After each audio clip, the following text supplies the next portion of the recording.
de igual manera cansados, porque la enseñanza es un ejercicio primeramente espiritual, mental y físico también.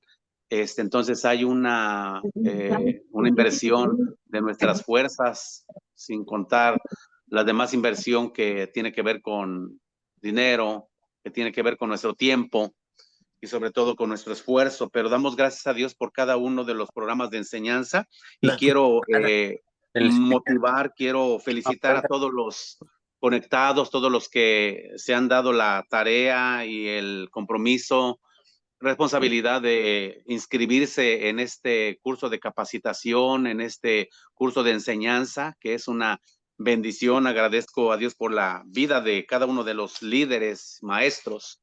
Y quiero hablar a los de nuevo ingreso como a los que en algún momento ya tuvieron y tuvimos la experiencia de estar en un curso de capacitación, un seminario, un instituto bíblico.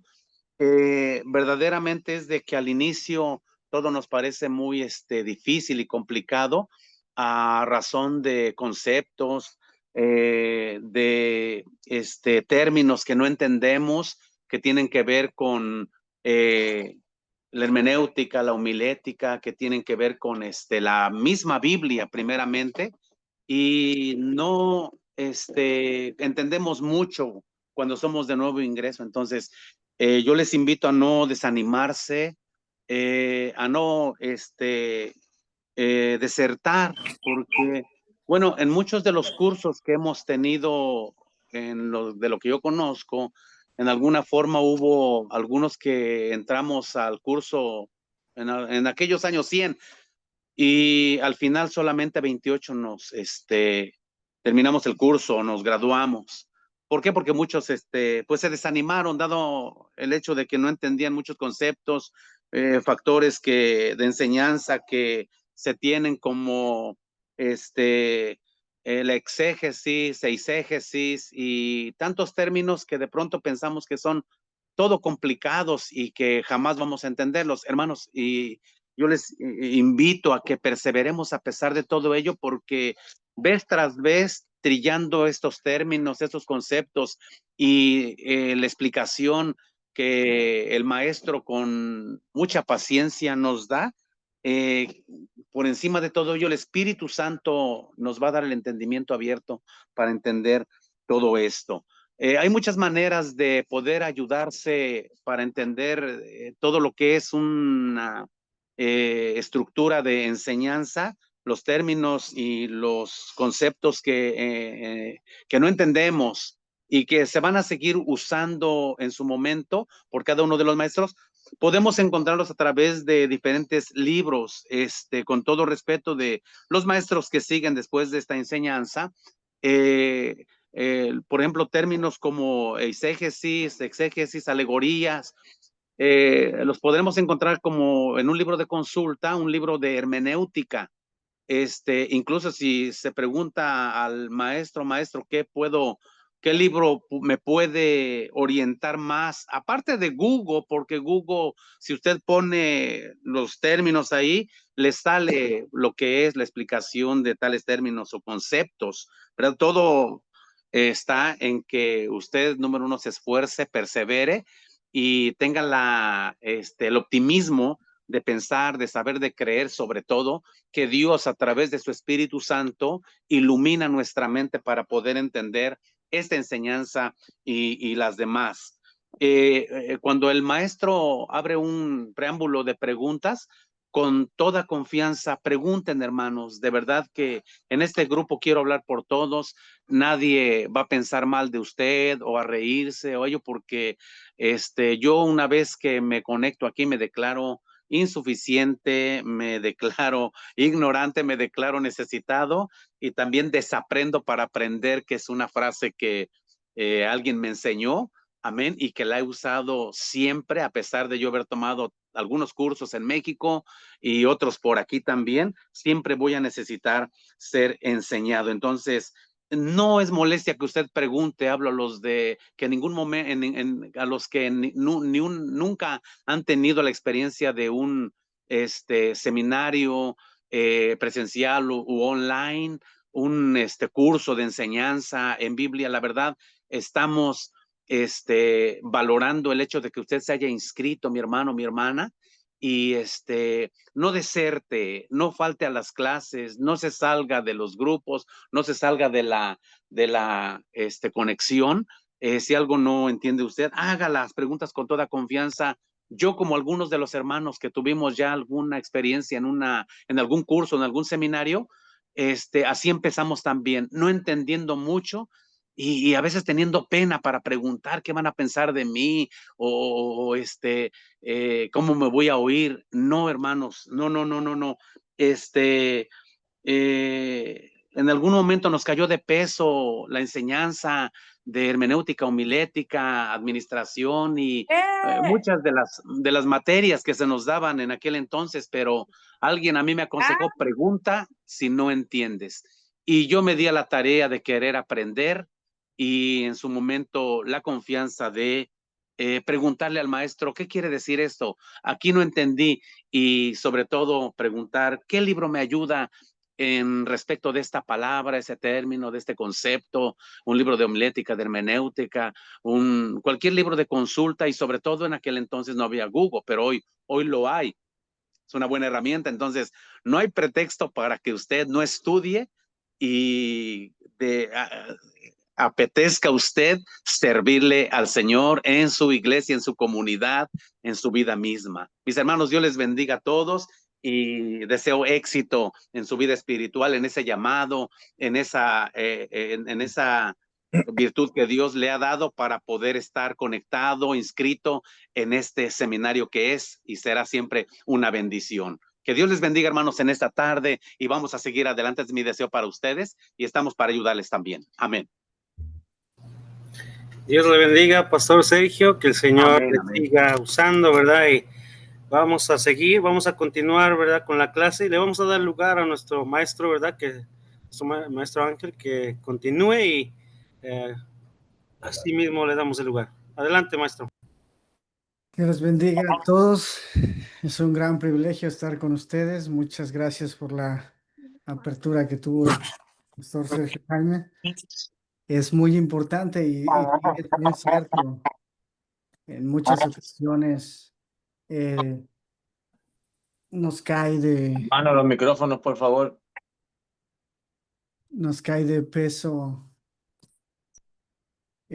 algunas de las enseñanzas, algunas se nos hacen un poco tediosas, difíciles de comprender. Sí, es verdad. Pero igual, la sugerencia es buena. Pregunten, hermanos, no se queden con la duda. Estoy seguro que si un servidor o alguno de los maestros en turno no pudiese contestar a su pregunta, hay otros ministros capacitados que nos están observando. O si no, anotaremos su pregunta y enlistaremos y daremos respuesta posteriormente. La idea es que todos aprendamos de todos y podamos seguir adelante. Una de las cosas que nos decían también en un instituto, nos decían, ¿cuántos años planeas ser cristiano? No, ¿cómo que cuántos años? Para toda la vida. Bueno, entonces estás por buen camino, inicia a aprender porque durante toda tu vida vas a tener que aprender y aprender y aprender y es buen tiempo para aprender y no quedarnos con alguna duda, con alguna inquietud. Y más que ahora, este seminario creo que va a ser de gran ayuda, aunque son solo 2 años, es como encender la llama que usted tiene por dentro para iniciar un largo proceso de aquí a que usted vaya con el Señor, porque así es nuestro caminar, va a seguir siendo de aprender y aprender y aprender y obviamente poner por obra lo aprendido. Entonces, adelante, muchas gracias por el ánimo que se nos está dando en este día. Bueno, yo pretendo poder terminar concepto literal. Nos quedamos en símbolos, se hizo como un poquito más larga la, la información. Es nuestra quinta clase, tenemos 8. He tratado de Acortar un poquito, escucho por ahí una televisión o algo así. Ha tratado de acortar un poquito, resumir un poquito para poder llegar a otras áreas más sin cambios. eh, Quiero ser lo más claro posible, no ir corriendo, pero vamos poco a poco. Nos quedamos en lo de los símbolos. Ya vimos que Jehová les habla y dice que lo sacó en alas de águila de Egipto, y aquí encontramos otro símbolo que ya todos conocemos y que es muy claro dentro de la Biblia. He aquí, ¿sí miran mi pantalla? Pregunta, asientan con su cabeza, yo tengo mi cámara. Bien, he aquí, descendió para librarlos de la mano de egipcios y sacarlos de aquella tierra a una tierra buena y ancha. Fíjese, a una tierra buena y ancha, una tierra que fluye leche y miel. A los lugares del cananeo, del eteo, del amorreo, del fereceo, del heveo y de los jebuseos. Aquí la palabra que usa como un símbolo de leche y miel es de una tierra, hace mucha mención siempre a Caná, y es de una tierra que es muy fructífera, que es muy fértil, muy abundante en agua, rica en hierba, es muy deseable.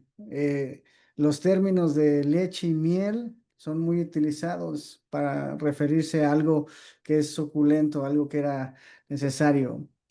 Tenemos otro símbolo, vamos a terminar este símbolos. Circuncidad pues vuestro prepucio, circuncidad pues el prepucio de vuestro corazón y no endurezcáis vuestras cerviz. Corazón circuncidados. La circuncisión física era una señal usted recuerda, una señal entre el pacto de Dios y su pueblo, es decir, los judíos. El quitar el prepucio era algo externo. Dios trata de decirles aquí de alguna forma espiritual, que trata de que sigan en obediencia, no solo lo externo, sino lo realmente que es del corazón, y que nos caracterice eso por llevar su palabra por dentro y no solamente externo. Mire, aquí tengo una pregunta, y aunque no lo vamos a tratar el día de hoy porque nos lleva bastante tiempo, yo creo que a través de los evangelios, que es la siguiente clase, van a encontrar el discurso del Monte de los Olivos. Y ahí vamos, es un debate que hay una controversia, por así decirlo, que hay en estos momentos, en estos tiempos, y durante mucho tiempo ha estado esto. Ahí entra entre el concepto literal, entra entre el concepto simbólico, metafórico, y la literatura profética, la alegoría o lo simbólico. Entonces, el discurso del sermón del Monte de los Olivos nos abre un gran panorama hacia lo que hoy estamos hablando, de cómo interpretamos la escritura. Voy a recalcar esto: nosotros no somos totalmente un organismo que lee la escritura toda totalmente literal, perdón, y que se aferra a eso. Nosotros encontramos que hay figuras eh, que hay que encontrar en la Biblia como símbolos, todo lo que ya hablamos para tener una buena interpretación. El discurso del Monte de los Olivos tiene mucho eso, tiene unas partes literarias, unas partes literales que van a acontecer, y tiene otras partes simbólicas, y es un buen ejemplo o una buena manera de estar aprendiendo de este sermón, de este discurso. Y trata de acerca de la venida del Señor Jesucristo.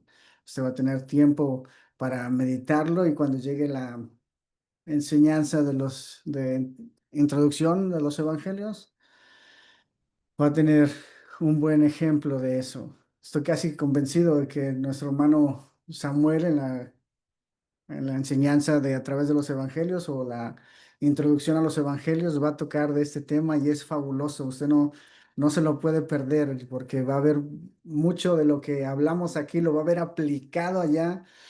Y creo yo que los pastores que hicieron este instituto bíblico de Preparando a los Santos, lo están haciendo de una manera intencional, o esta clase, luego que siga esta y luego que siga esta, porque creo que llevan una armonía y es bien interesante. A mí me gusta mucho la manera que lo pusieron.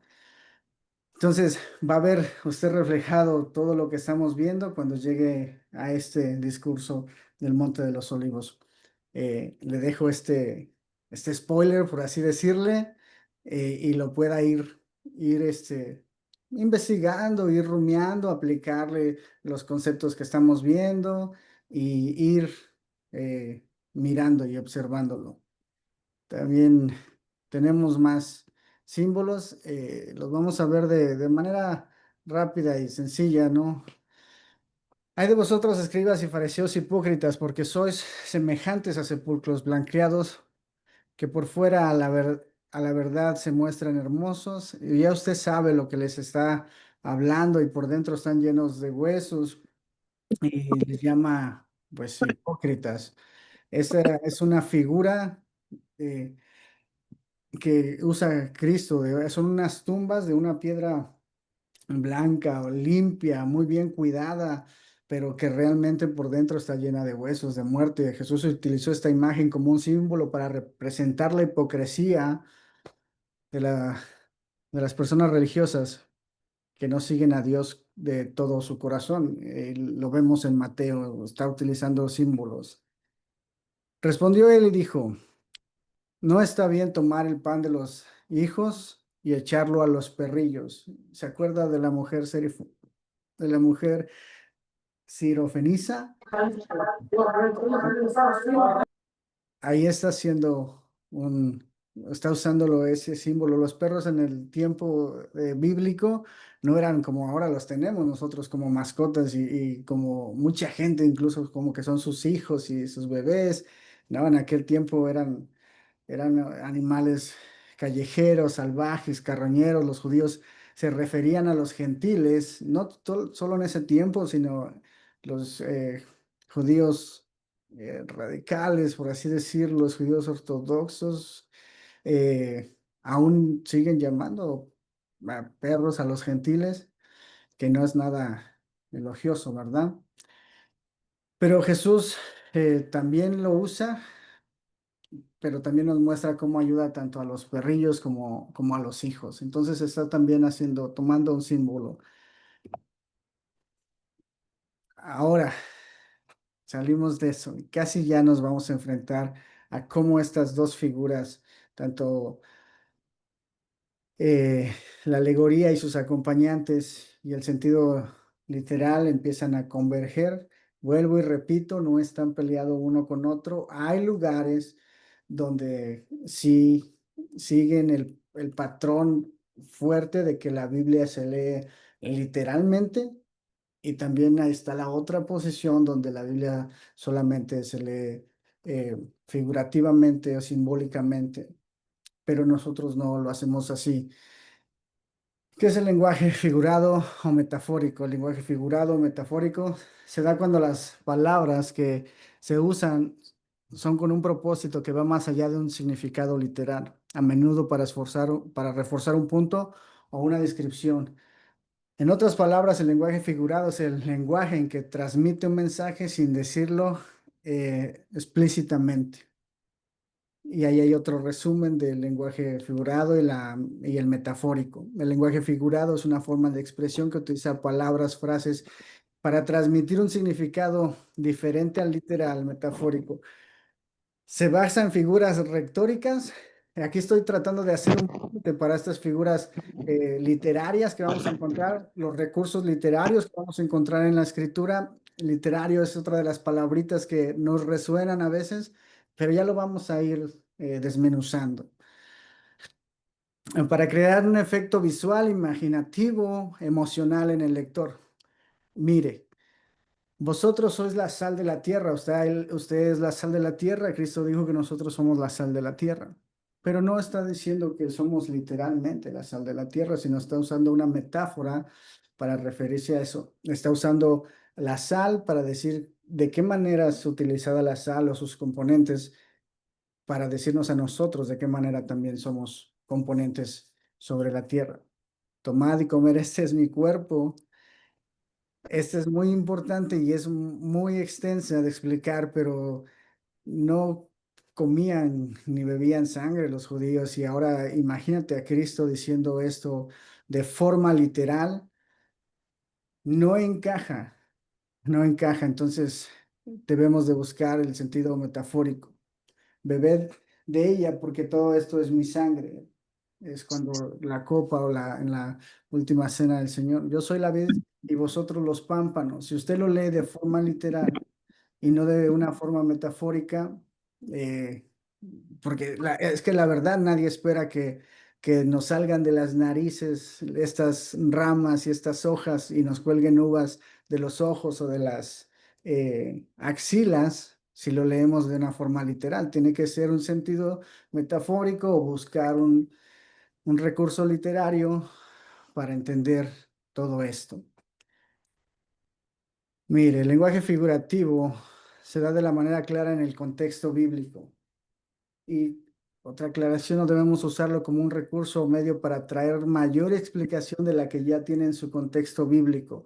Normalmente hay un contexto bíblico que nos ayuda con todo esto. Si nosotros somos la sal de la tierra, hay al menos 5, hay más, pero al menos encontramos 5 en la Biblia que menciona para qué es la sal y sus funciones. Su sentido figurado es revelado por la misma escritura.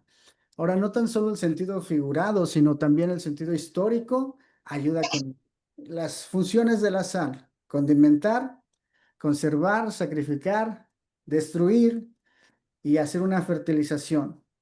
Esos son los sentidos figurativos de lo que sirven. Entonces, él está usando estos elementos para decir que nosotros podemos servir para esto. De hecho, de paso, la sal era muy importante en el tiempo pasado y en el presente es muy importante. De hecho, en sentido histórico, algunos romanos, eh, su salario era a través de sal. Y escuche la palabra sal, salario, porque a muchos de ellos se les pagaba con sal. Entonces, en un sentido histórico, esto era muy importante. Entonces, la Biblia nos va entregando ese sentido eh, metafórico, ese sentido nos los va entregando ella misma en un contexto, el sentido de la historia nos va entregando lo que nosotros tenemos que ponerle a ese sentido metafórico y nos los va dando la Biblia, nos los va dando la Biblia. Insisto mucho yo en que tomemos más la Biblia como este centro donde tenemos todo. Obviamente tenemos más libros, tenemos el Google, tenemos referencias, muchos libros y referencias. Ya haremos una lista de libros y referencias, de hecho, de dónde tomamos la explicación. También vamos a tratar de enviarlo al final para que usted pueda darle un clic y ya sea que pueda ir a los lugares donde está esa información. Es importante. Entonces, las figuras literarias están en toda la Biblia. ¿Ok? De modo que el sentido, vamos a recalcarlo, de modo que el sentido literal no está peleado con los géneros literarios. De lo contrario, el sentido literal nos ayuda y nos permite observar cada una de estas figuras para tener mejor interpretación de una forma de búsqueda, de una exégesis exhaustiva, de buscar cuál es la mejor traducción, cuál es la mejor forma de transmitirle al pueblo de una manera sencilla. Hacer esto es importante. Y dicho de paso, eh, realmente la predicación y la enseñanza no es una tarea fácil. Eh, Honestamente no sé cuánto tiempo y cuántas horas se lleven algunos de los pastores a través de una investigación para un sermón, para una predicación de 40 minutos, donde te puedes llevar arriba de 15 horas y esa predicación, ese sermón lo vas a realizar en de 30 minutos a 45 minutos por máximo. Entonces, nuestra tarea es poder llevar toda nuestra investigación de horas y de horas y de meses y a través de institutos y a través de esto y a través de esto, poderla llevar hacia el pueblo de una manera compacta, entendible, pero que para nosotros tiene que tomar mucho sentido y tener mucha información. ¿Para qué? O el por qué. Hay muchas maneras y encontramos muchas formas hoy en día, muchos sitios web de sermones.com, sermones hechos, incluso hay tomos eh, se me escapa el nombre, de predicadores que ya han sido de gran renombre y encontramos sermones armados.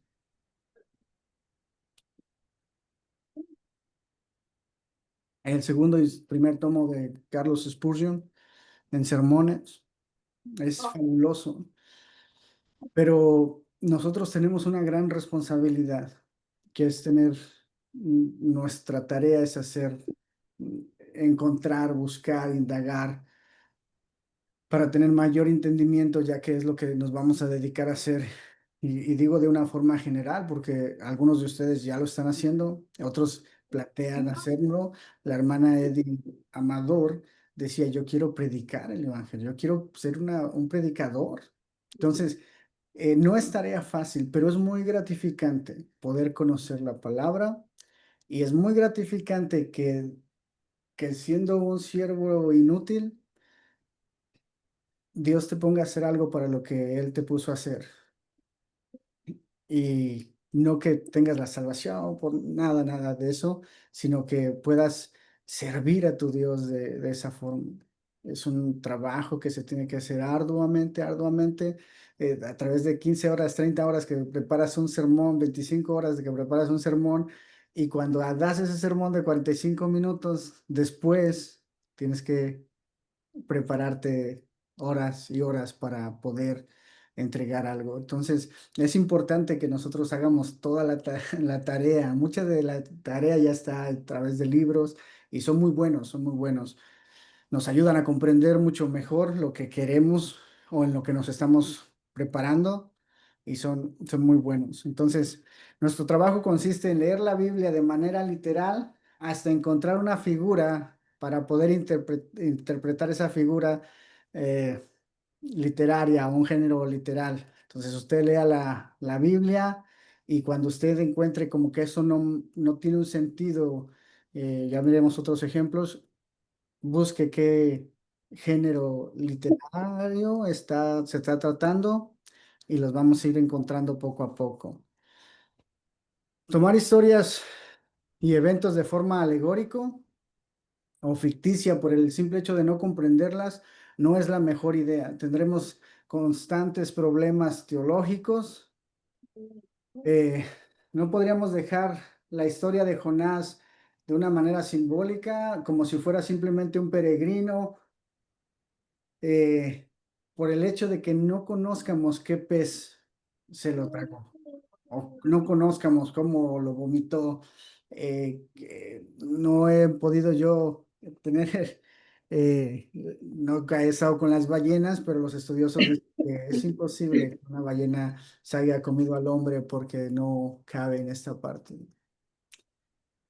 Eso dicen ellos, pero esto fue algo que pasó, es algo histórico, nosotros lo creemos y sea cual haya sido el pez, y podríamos buscar y decir nombres de peces, grandes peces o un pez gigante que se haya podido, no la podemos hacer como una historia ficticia o una alegoría. Esto es verídico, es un hecho histórico que aconteció. Entonces, seres históricos como Adán, Eva, decir que son símbolos después de verlos, simbólicos, perdón, después de verlos dentro de una genealogía, es muy difícil. Insisto, a lo mejor una vez que ya se empiecen a introducir entre esto, entre el estudio van a encontrar personas que hacen mucha alegoría, que hacen mucho simbolismo.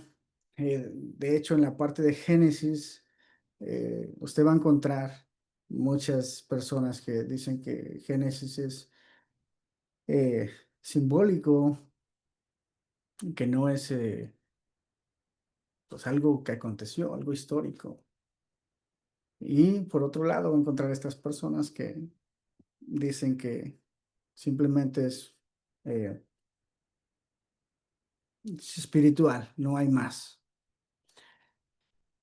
La interpretación literal se basa en un entendimiento gramático histórico del texto bíblico. En otras palabras, los escritores usaron la forma normal del lenguaje en aquellos días para explicar verdades espirituales y no apelaron a un lenguaje especial o misterioso para comunicar el mensaje. Por consiguiente, el lenguaje puramente narrativo o interpreta, el discurso se interpreta llanamente como una prosa normal. La poesía, sin embargo, se interpreta con las leyes de la poesía. Cabe mencionar que la poesía de nosotros no es igual que la poesía eh, hebrea o tampoco en el sentido griego como se escribía, pero encontramos mucha similitud. Tampoco es como que algo que no podamos discernir o alcanzar. El lenguaje apocalíptico se interpreta lo más literal posible. Mire, el lenguaje apocalíptico o profético se interpreta lo más literal posible porque al final de cuentas, esta profecía, aunque tiene muchos símbolos, va a ser algo que va a acontecer. Creo que por aquí está mejor explicado. Se interpreta lo más literal posible, sin alegorizar más de lo que está en el pasaje, como por ejemplo, aunque muchos eventos del libro de Apocalipsis emplean un alto grado de simbología, sin embargo, interpretamos que estos eventos tendrán lugar en el futuro y no simplemente de una manera alegórica o de otras verdades espirituales más subjetivas. Esa es la realidad. La interpretación literal toma en cuenta asimismo las formas del lenguaje y otros eh, dispositivos literarios, como por ejemplo cuando es claramente una parábola o un proverbio y no la podemos interpretar ultra literal. Por ejemplo, cuando Jesús se refirió a Herodes como una zorra, claramente Jesús no está diciéndole a Herodes que era un animal, literalmente, o que era un género femenino, como coloquialmente se usa en nuestro lugar, en nuestro lado, sino que tiene características de ese animal en especial. En ese sentido, la interpretación literal debe distinguir de un manejo puramente literalista. Esto es lo que hacen los que son puramente literalistas. Dicen, bueno, si la Biblia dice que era una zorra de esa forma y no le dan el sentido o no aplican el sentido figurado. Entonces, mire, no podemos leer de esta forma expresión Jesús llamó zorra a Herodes. El género figurativo o metafórico en cualquier lenguaje nos sugiere que es algo absurdo. Entonces, cuando nosotros leemos la Biblia en nuestro lenguaje, en nuestra forma, y cuando otros lo leen en su lenguaje, con sus formas, sus ah, principios de lingüística, como nosotros hablamos, vaya pues, ya entendemos que sería absurdo decir que Jesús está diciendo que es un animal. Entonces, y decir aquella zorra, he aquí hecho fuera demonios y hago curaciones hoy y mañana y al tercer día termino mi obra. Sin embargo, es necesario que hoy y mañana y pasado mañana siga mi camino, porque no es posible que un profeta muera fuera de Jerusalén. Eso es lo que dijo Jesús. ¿Qué quiso decir entonces Jesús con este término de zorra? Según las literaturas judías y griegas, este mamífero, aquí cuando hablo de literatura judía, estoy hablando del Talmud. Se caracteriza perdón, se caracteriza por su astucia, así como su pequeño tamaño en relación a otros depredadores. Este sentido doble que encaja bien con Herodes. Como político astuto, intentaba usar a Jesús para su propio beneficio. Y al no conseguirlo, procuraba matarle también como lo hizo con Juan el Bautista. Ahora, Herodes tampoco tenía tanto poder como otros políticos de Roma en ese momento. Solo gobernaba sobre Galilea y sobre Perea. La mayor influencia, no tenía mayor influencia en Roma, ¿verdad? La mayor influencia en Roma la tenía Tiberio. En ese sentido, era como una zorra ante un león. Esta vez estoy citando el Talmud. De manera que este gobernante en Galilea y las órdenes del Imperio Romano poseía ese doble contenido de los antiguos. Asignaban a un zorro, a una zorra, astucia pícara y poca influencia política. Entonces, eso es lo que estaba diciendo Jesús cuando se refiere a él como una zorra. Tiene muy poca influencia política. El argumento, vamos a ir al descanso, el argumento histórico lo coloca como un traidor. Ya citaremos. Ya citaremos el argumento histórico para también traerlo, cómo lo coloca como un traidor. Ahora vamos al descanso y ya proseguimos.